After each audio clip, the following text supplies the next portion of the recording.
Hi, today I'm for the LENOVO Yoga Tab and I'll show you how to activate Quick Launch from Power Key button on this device.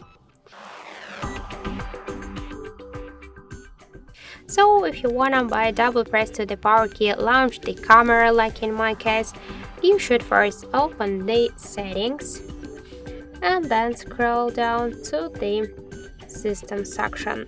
Then click to the gestures and you'll see here quickly open camera section. Just tap on it, and to use camera by double press to the power key, we should click once on the switcher. Now just let's press twice to the power key and we can see that this option successfully activated. To turn it off by the same way, go to the system, to the gestures, and in quickly open camera section turn off the switcher. So that's it. Thank you for watching, and if you find this video helpful, leave thumbs up and subscribe our channel.